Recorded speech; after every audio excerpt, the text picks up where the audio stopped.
Great. Hi everyone, it's the Music Reel, Nicola Burton from Music Means Business again, and I have the Pushworth team with me, Mark, Michael and Manny, and a very special guest today. We've got Mr. Lachlan Donaldson, who is the curator for the live music and entertainment and event program at Twin Town Services Club. Hi Lachlan, it's very nice to meet you and have you come and join us today. Hey, good morning everybody.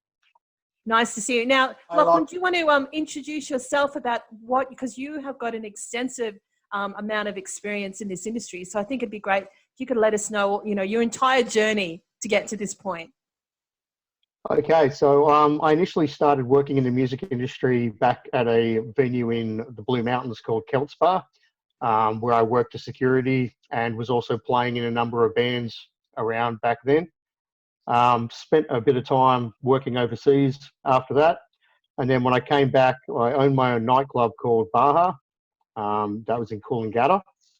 And then I started working for Twin Towns just over 11 years ago now, where I worked as the security supervisor, worked my way through into the management team, took over the production and light and sound team, and most recently I've added all of the booking and entertainment management into my portfolio as well.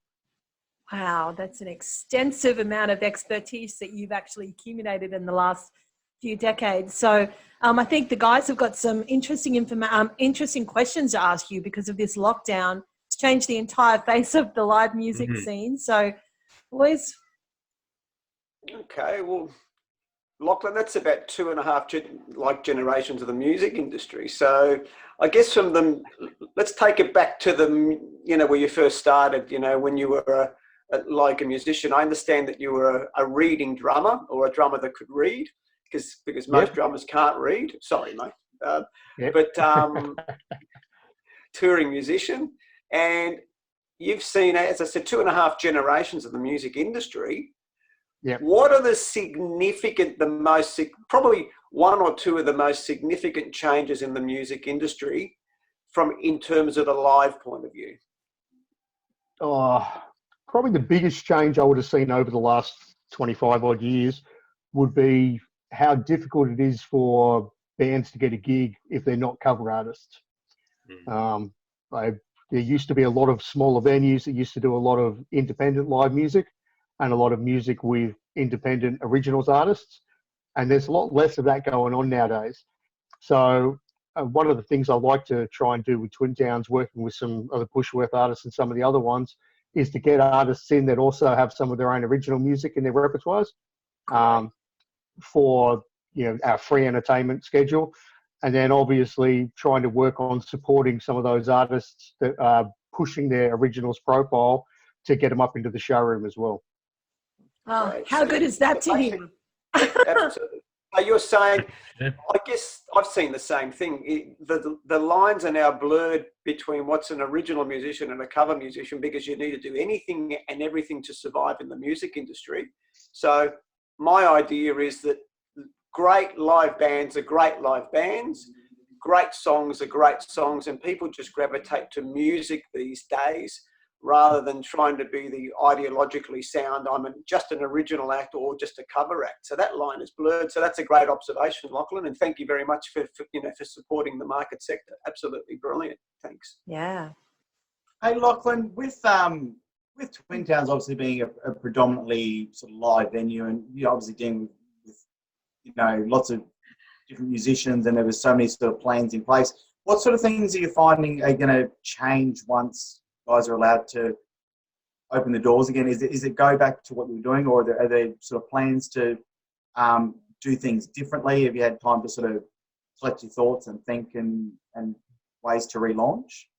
Yeah, I've been doing a lot of work with this one because we've got a lot of things we need to consider, particularly in terms of the reopening, on how we're going to schedule everything, because we're not going to be able to do stuff which is going to promote people intermingling in a small space, obviously, for an indefinite amount of time. That's going to take out a lot of our entertainment schedule, like our social new vague dancing and our line dancing, because that's going to be encouraging people to get onto a dance floor and be within those distances of others, which doesn't meet the government's social distancing guidelines.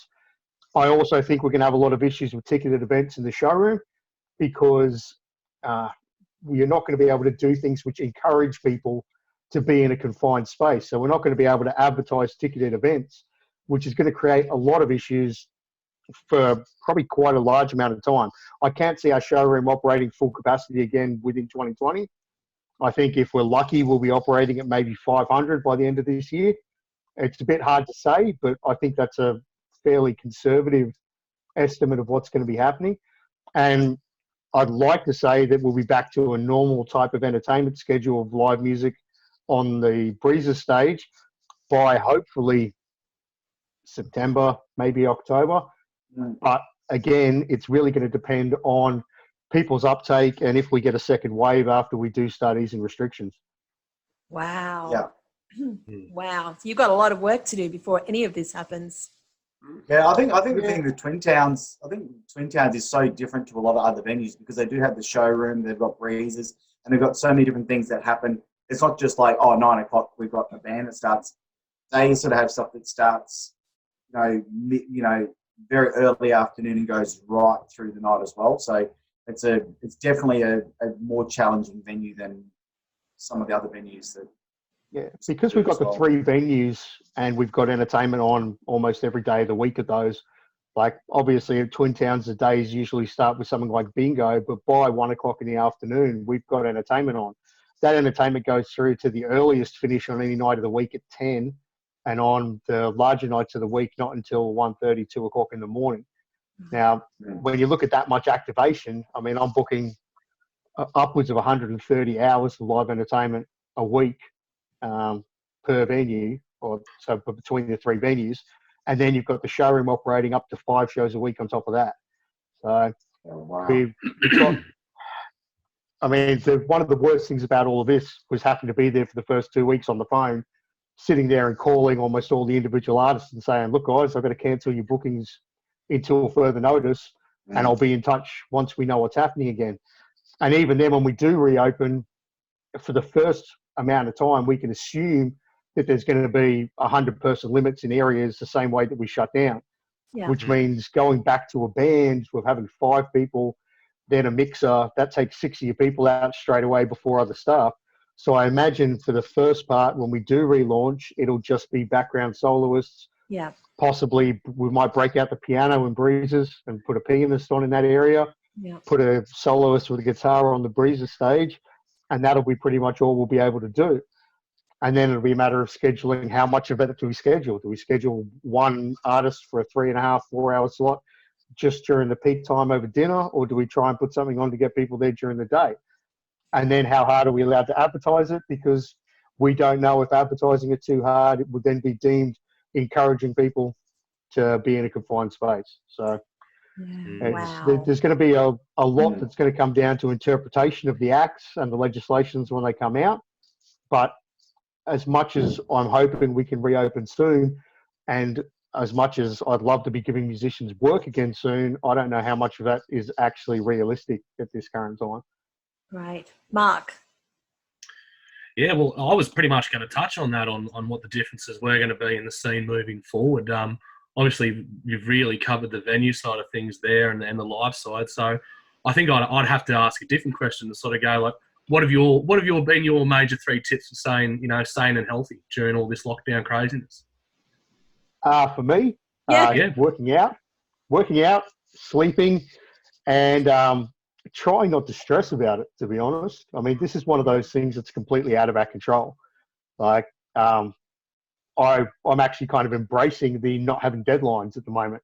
And I'm trying to use that as a positive and an advantage to my mental state and physical health and everything by reducing my cortisol, by saying, well, I don't have a deadline. I can kind of roll with it a little bit. Nothing's that pressing. I can work in the terms of the next 4 to 6 weeks in terms of cancelling things in the showroom, doing ticket refunds. For the most part, we're actually trying to reschedule our showroom shows rather than just cancel them.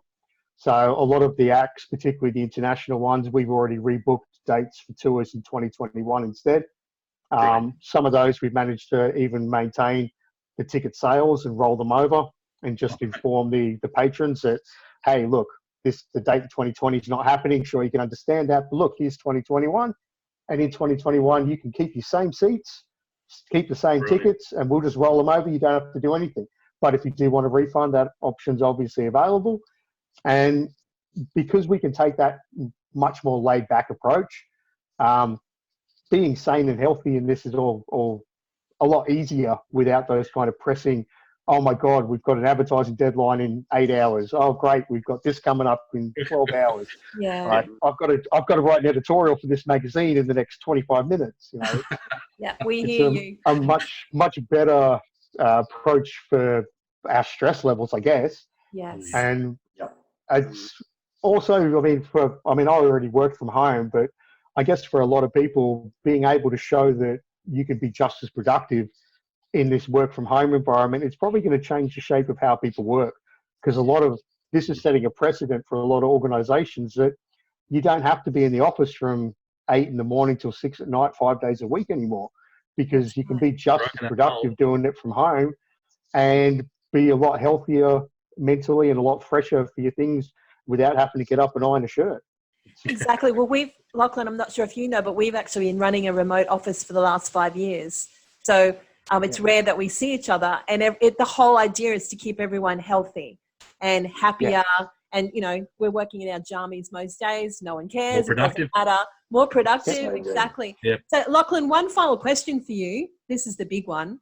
If you could time travel back to December, what message would you give yourself? Oh, I guess that's a little bit tough, isn't it? Yeah. Don't do any work for the first 3 months of the year. Don't stress about function conflicts so much, probably. Realistically, I don't think I could say that I would go back and tell myself to do anything differently, except for maybe not to stress so much about June. But, I guess it's really, you can't give yourself advice to say, don't bother booking this or don't bother doing that, because, if it hadn't happened or it hadn't rolled out exactly the same way, I guess the only advice I'd probably give myself is to try and get in touch with the government and tell them not to let any cruise ships dock. Good answer. And that's been the thing. We've had to live in the unknown. We've had no control over anything. We've had to just live day by day. And I think we've all learned some pretty valuable life lessons from it. Yes, it's been tough, but listening to you talk about the things you've had to do as a venue operator, my goodness. We take our hat off to you. My goodness, that's incredible. So, Lachlan, thank you so much for everything that you do for musicians around the country. And thank you for talking to us today. We wish you the very best as lockdown eases and you get back to business. And we hope to talk to you very soon. Cheers, everyone. Great. Thank you. Lachlan. Bye, Cheers, everyone. Lachlan.